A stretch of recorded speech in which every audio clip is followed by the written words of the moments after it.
Assalamualaikum warahmatullahi wabarakatuh. Halo semuanya, aku Melza Kurnia dengan NIM C1C025176. Di sini dengan mata kuliah pelajaran lagi, aku akan menjelaskan materi mengenai pajak penghasilan, yaitu biasa disebut dengan PPh.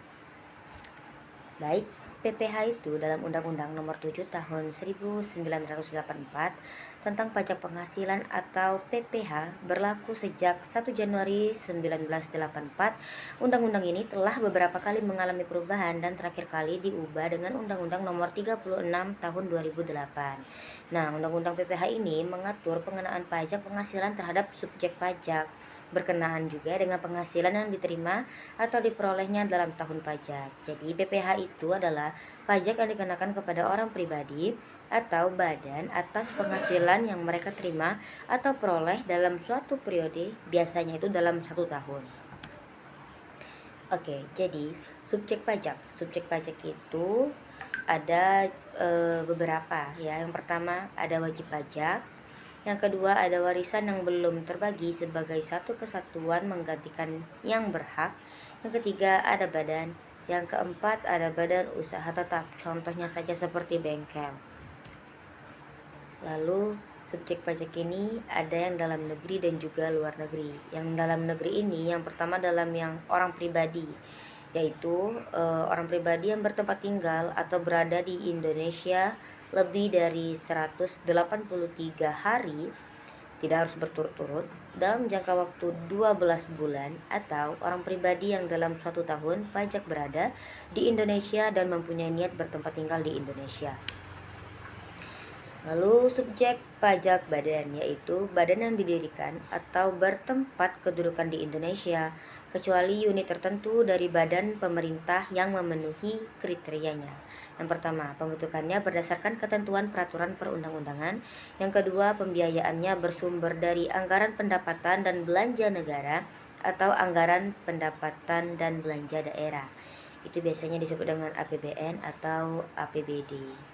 Lalu yang ketiga, penerimaannya dimasukkan dalam anggaran pemerintah pusat, pemerintah daerah, dan pembukuannya diperiksa oleh aparat pengawasan fungsional negara. Lalu subjek pajak bagi warisan, yaitu warisan yang belum dibagi sebagai satu kesatuan menggantikan yang berhak. Lalu ada pula pajak yang luar negerinya. Yang pertama, orang pribadi yang tidak bertempat tinggal di Indonesia. Orang pribadi yang berada di Indonesia tidak lebih dari 183 hari dalam jangka waktu 12 bulan, serta badan yang tidak didirikan dan tidak bertempat kedudukan di Indonesia, yang menjalankan usaha atau melakukan kegiatan melalui bentuk usaha tetap di Indonesia. Dan orang pribadi yang tidak bertempat tinggal di Indonesia, orang pribadi yang berada di Indonesia tidak lebih dari 183 hari dalam jangka waktu 12 bulan, dan badan yang tidak didirikan dan tidak bertempat kedudukan di Indonesia yang dapat menerima atau memperoleh penghasilan dari Indonesia tidak dari menjalankan usaha atau melakukan kegiatan melalui bentuk usaha tetap yang ada di Indonesia.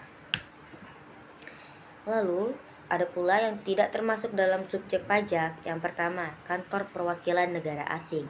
Yang kedua, pejabat perwakilan diplomatik dan konsulat atau pejabat lain dari negara asing dan orang-orang yang diperbantukan. Yang ketiga, organisasi internasional tapi masih termasuk orang Indonesia. Yang keempat, pejabat perwakilan organisasi internasional. Ini bukan termasuk orang Indonesia.